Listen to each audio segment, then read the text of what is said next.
So we will have a plenary discussion now among four. So please, the representatives of Amicus, Audentes, Biomarin, and Genzyme. I'm wondering, with GILT technology and with new GAA, what is the level of GAA activity in skeletal muscle compared to the levels with the current myozyme treatment? That's an excellent question. I'll refer likely to John Leibowitz, who's the inventor of the technology, to answer that. But we certainly, compared to myozyme, our animal data has shown that we can improve glycogen clearance. But as to the activity, I'll let John, who's over there, answer that question. He's much better informed to. Okay. Can you hear me? Can you hear me? Yeah, this may not be the most satisfying answer. I think from the experiments that we have done in animals, when we look for enzyme activity in muscle tissue after homogenizing it, we do not really detect large differences. And we believe that there's a huge repository of enzyme that ends up in capillary endothelial cells rather than in myotubes in the tissue, which confounds that sort of analysis. So to accurately measure the amount of enzyme in myotubes, one would have to use an immunohistochemistry type approach. And we do not have quantitation for that sort of data. Well, perhaps you could help us do that. So, John, can you just speak to the glycogen clearance? Because I think maybe your answer might confuse a little bit. Of course, the glycogen clearance story is quite clear, and at 4 or 5-fold lower doses, we get similar levels of clearance. Or to say it another way, at doses where recombinant GAA does not clear glycogen, we get significant and almost normalization of clearance in quadricep, diaphragm, and other Although tissues. the level of enzyme activity doesn't seem to be different with what you would have with myozyme, right? When we measure it in homogenates of the tissue that contain the vasculature. Okay, 3 of the presenters, I believe still 2 in the room, talked about next generation ERT therapies under development. Presumably all of them will be more effective than myozyme. My question is, with the production technologies envisioned, is there any real prospect of lowering the cost of the drug? We all know that in some countries, people who need it can't get it because the national governments just say it's too expensive. It's also a problem in persuading, keeping our own governments persuaded of the need to subsidize this Pompe therapy. And what are the prospects? Would any of you care to comment on the likelihood of bringing down the actual cost per effective dose? So I'll start. I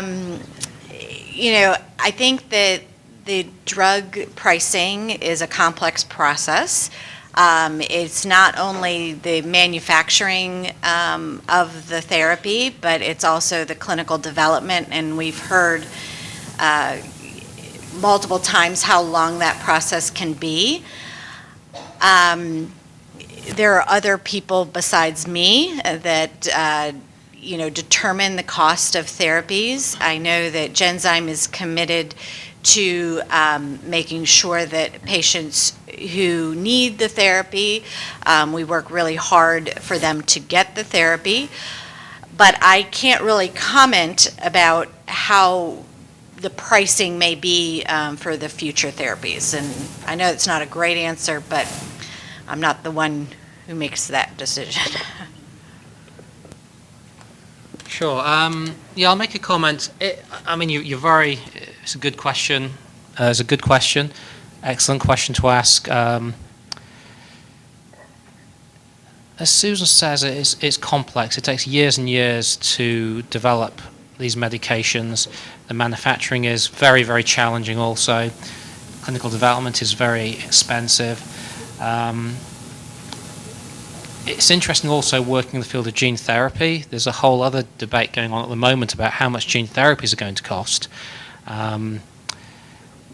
It's also interesting for me working in a small company now, because I'm much closer to the financing of a small company. And, you know, we've had to raise millions of dollars through seed funding initially, and then 3 successive rounds of financing. The first was 30 million, the second was 42 million, the latest was 65 million. And that money won't last us very long. And the reality is these investors, they want their return on investment. And so it's one of the reasons why, unfortunately, these products are so expensive. It takes huge investment to start off with, huge ongoing complex management costs, and you know, you've got to create a successful company, a successful manufacturing plant, run a successful clinical development program. It's not an ideal answer. The hope is, as these technologies become better, as the manufacturing processes become easier, as they get more efficient, hopefully the prices of these things will drop over time. But that's a hope. You know, we can't predict it all. But Dr. Prasad, this is going to be a one-time intervention, isn't it? The gene therapy. The hope what are the prospects? Sure, for a gene therapy, the hope is it will be a one-time intervention, or at least one dose will last for years, the hope is. 2 million, but you only spend it once. Once again, that's the hope. A long way to go. Yeah, you're right. That's the aim of gene therapy. You give one shot, and hopefully it's working for... I guess I was trying to address the question, not just from a gene therapy perspective, from a cost of drugs in general. But you're right, with gene therapy, the hope is you give one shot, and that lasts for years and years. Hopefully the rest of the life, we'll see. I don't have too much to add. I like to think that Biomarin will make the drug as cost effective as possible. With 11 other pipeline drugs, those need to be funded. Given that most drugs fail in phase 1 or phase 2, they will never go on to bring any returns. And so in order to fund the next program, maybe even in Pompe at Biomarin, there needs to be some recuperation of that investment. But I know that Biomarin is dedicated to make it the most cost-effective as possible, and I hope that we can enable it to be distributed as widely as possible to as many patients that need it, either through direct paying or some other program. You have, for Audentes, you spoke about being a pediatric neurologist and confronting a lot of patients with a neuromuscular disorder. So I would like you to elaborate a little bit on what you are doing, the experience in the lab on the mice, on the knocked out mice, your experience with the gene therapy in the knocked out mice. Sure, I'll answer that briefly, and then maybe you and I can have a discussion afterwards if you have a specific interest. But we've done... Yeah. AAV8 studies in the knockout mouse model, and there's a missense mutation dog model as well. We've demonstrated a very good transgene expression of the MTM1 gene, production of myotubularin, and recovery of the clinical phenotype in both models. And why don't we chat later, and I can give you a bit more information if you specifically have patients or something you'd like to discuss. Okay, thank you very much. Hi. We were talking about money, and considering the fact that Myosim is I think the 5th most costing medical on the market right now, and considering the fact that there's the screening baby for Pompe that will increase the number of patients on the planet, then increase the market of the lucrative market Do you think that there will be more player in the pharmacologist, I don't know how to say in English, more companies working on the research and stimulate that market and accelerate maybe the clinical research, have more funding because of the screening baby? What do you think about that? Yeah, I certainly think so. I certainly hope so. And investors are obviously more willing to put.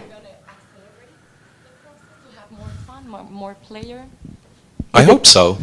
I think that the more options there are, the more that companies are striving towards either a treatment or a cure, that the better it is for everybody, and that'll bring hope for other diseases as well. So I certainly hope so. I can't predict the future. Maybe. I mean, the comment I'd make is that you saw at this meeting there's several gene therapy approaches that are being used. There's several different enzyme replacement therapy approaches being used. So I think you're seeing already evidence of a number of companies, and not just companies, academic researchers, being very interested in this space. So yes, all that interest, all that investment, all that excitement will move the field forward, hopefully quicker. So I had a couple of questions for the enzyme therapy approaches. Whether it's the GILT technology or the Neo-GAA, this is chemical conjugation, so we are further modifying the enzyme as it's being delivered. We already do see some immunogenicity. So what has the data been to date for the 72-week data for the GILT technology and for the Neo-GAA? That's the first question. And the second is for the GILT platform. I do know that there is hypoglycemia, which would be expected. Have you noted this throughout the 72 weeks? Is this transient or just noted early on, and how significant is the hypoglycemia? Sure. So I can tackle both questions. There certainly is an immune response, as you would expect, to the ERT. But the analysis has shown, to date at least, that there's been no impact from that immune response on the efficacy and not on the safety as well. In regards to the hypoglycemia, it was noticed earlier on into the studies, but now that sites and patients have been able to sort of make adjustments to how they proceed with dosing. So for one, that a reasonable meal is to be taken prior to the initiation of dosing, and then a snack at intervals throughout. So the declines in glucose, the majority are really between 50 and 70 milligrams per, well, I should say not the decline. So the lower limit for the majority of patients is about 50 milligrams per deciliter. Which is not unexpected and can reasonably be treated with a snack juice, hopefully long-acting carbohydrates, in order to maintain that glucose level. And so I think that as we've gotten more experience with the drug, and as sites and patients have gotten more experience with the drug, it seems really manageable. How long does it take to digest the snack? It goes in through the stomach, your esophagus? Well, a diabetic. Better to have grape sugar? Well, yeah, sometimes it's juice and sometimes it's candy, and so that's really takes minutes. So in diabetics that overdose on insulin, they can easily recuperate within moments with a snack or juice. The concept of a long-acting carbohydrate is to enable the stabilization of the glucose level, so you don't always have to keep on drinking a glass of juice throughout the infusion. I just have a further comment to this, and then I would like even Susan to respond, is because these trials are in the adults, and I think the understanding of an immune response, I think, is harder to capture in the adults than in the infants. So it would still be important, I think, to share how high the titers have been, irrespective of whether, at this point, whether you're able to capture that it's changing the response.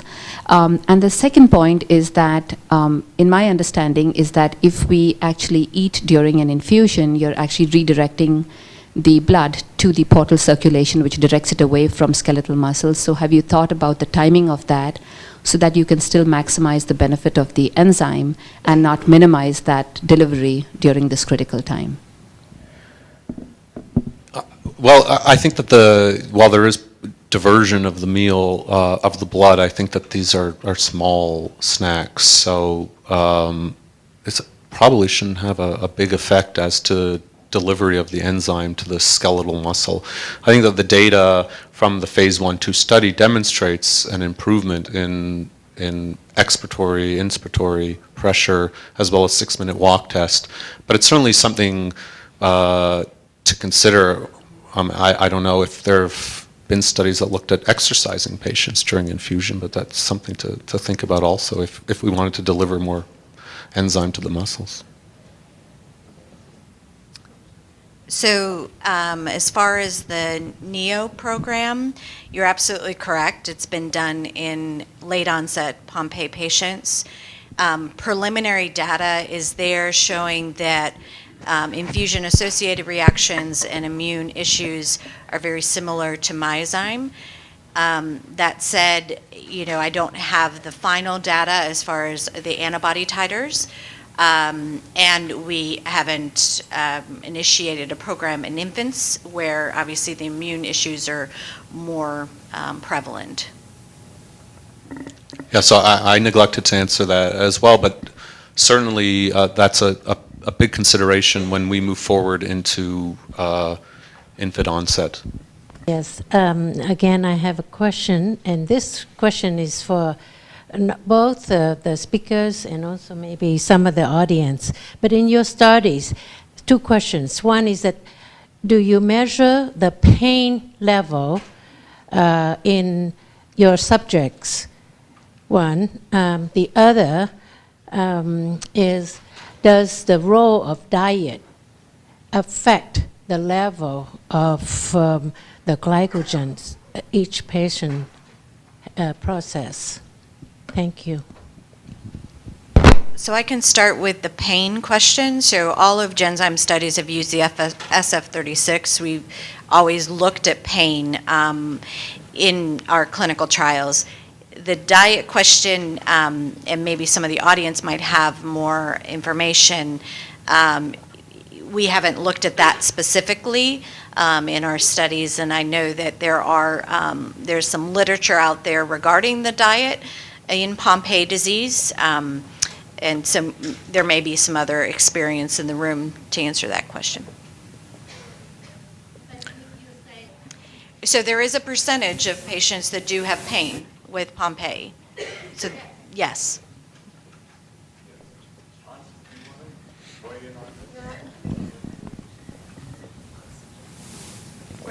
What I can say about it, that there is a recent publication on pain in adults with Pompe's disease, and that's done via the Pompe survey in combination with some extra patients from Germany.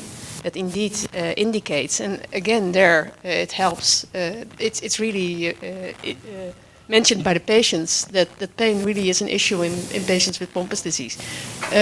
But I thought that your question was directed to the infants, that you're worried about how infants experience pain? Is that? Yeah.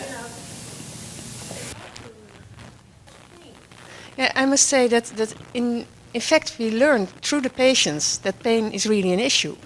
Because in fact, we didn't know pain was an issue. For example, in McArdle's disease, it's known, there's also a muscular disorder, also a glycogen storage disorder. I don't know whether you know the disease, but that's really known that pain is an issue in this disorder. And what we learned through you is that pain is also an issue in Pompe's disease, and that about 20% of the patients experience pain and muscle soreness in Pompe's disease. But in fact, that is something we more recently have learned, and something that came out of the IPA survey, and something that was recently investigated and published, but we didn't have the opportunity yet to study the effect with ERT, but it's definitely something that needs to be addressed. I just want to know if we were following a special diet, but they did ask us if we were on a special diet, during the... To the point is that when you is there any kind of diet that might exacerbate your condition, or is there any source of diet that will? In my personal opinion, I think. So I think this is directed in some sense to the reductions in blood glucose. So the intent is not to make blood glucose to a very high level wherein you would be stimulated glycogen storage. It's to keep blood glucose at a normal level so that patients feel well. You can imagine that if your glucose decreases to a very low level, you'll start to feel unwell. So some might have shaking and you'd feel hungry and sweating. So the idea is to maintain a normal blood glucose level similarly to what all of us have now. So it's not to stimulate glycogen storage.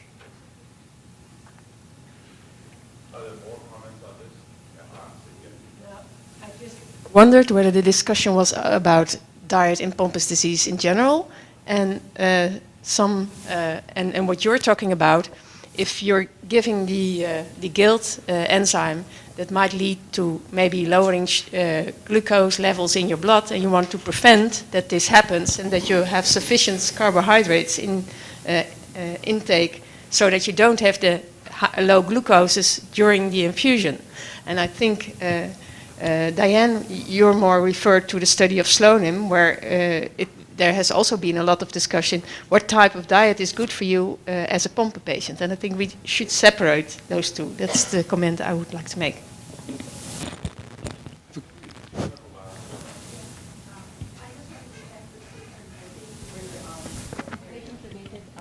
Reported. The PROs are, I think, an excellent way to really understand what's going on. And do you have an idea or a timeline of when this data would be available? So we're still in the final development stage to then compare it. So we're looking for next year to actually look at clinical correlation at a few sites for that. So we're still in the early phases, but expect something soon.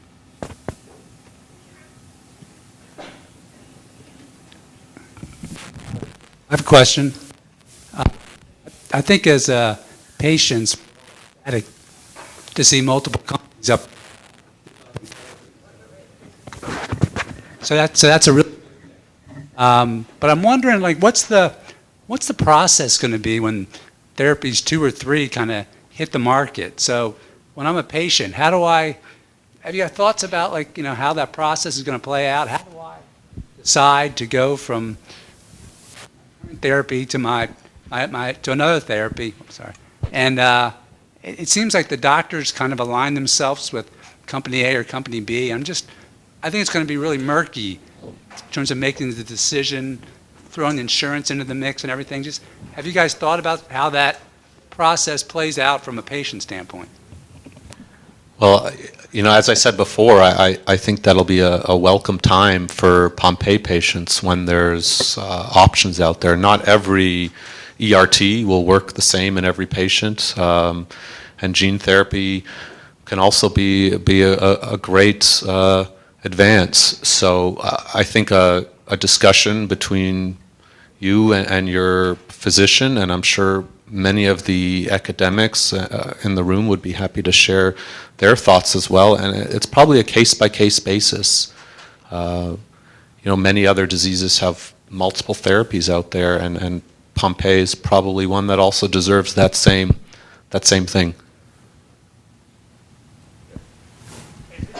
In the last presentation of the man that not be here, there is a difference between male and female, and I want to know why, and if you have seen a difference between male and female also in the Genzyme, that is the product we have done now, and in the new therapy of you and you. Thank you.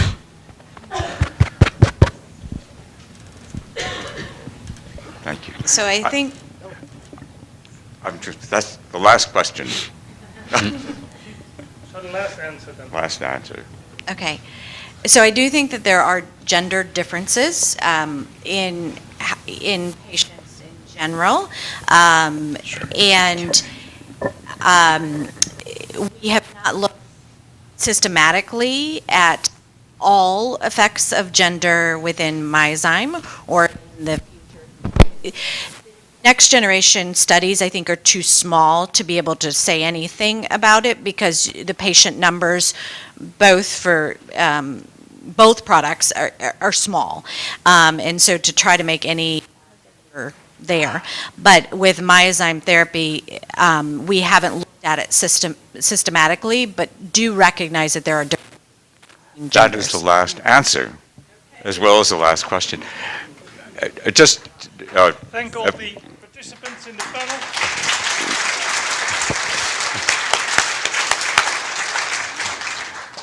I'd like to say just a brief word. This was, I think, an absolutely terrific conference, the best that we've had. And the idea of having a patient population and patient families sitting with scientists and physicians is a wonderful one. And I thought the interactions were marvelous. And I credit my friend here with a great deal of it. For all your planning, Tiffany. Would you like to say a word?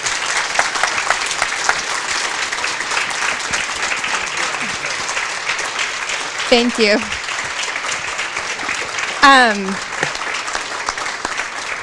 You know, Paul is right. It is a really unique and wonderful opportunity we have here at these conferences.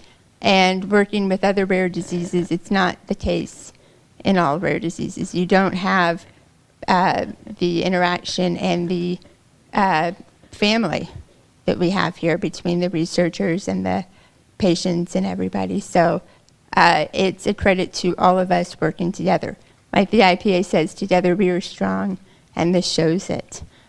Speaking of the IPA, I would like to take a brief moment to recognize everybody that's here. We have our board members. We have Wilma Truer from the Netherlands, if you could raise your hand.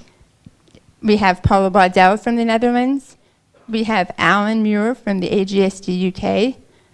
Thomas Schaller from Germany. Helmut Ernie from Germany. And then we've got Rhea Brotharden, who's an advisor to the IPA. And then I'd like to talk about all the different representatives we have this year.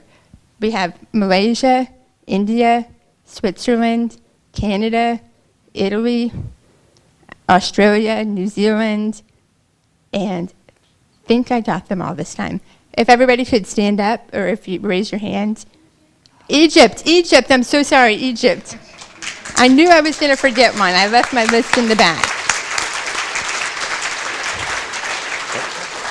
Also San Antonio. And the U.S.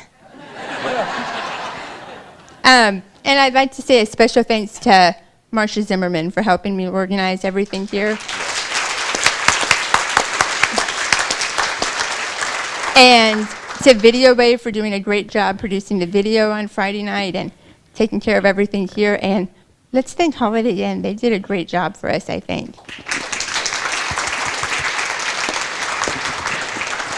So on that note, I think this is a great way to end, our 20 years in our conference, and let's see what the next 20 years brings. We have one more person. But, the very last word is to Mrs. Hayes, please.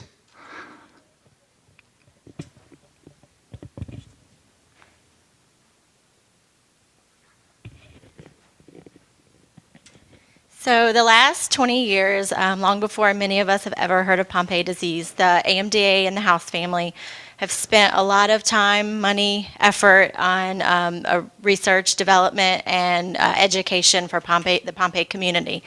So, that's not gone unnoticed at all. Families have been able to spend longer times with their loved ones that have gone on, and lives have been saved.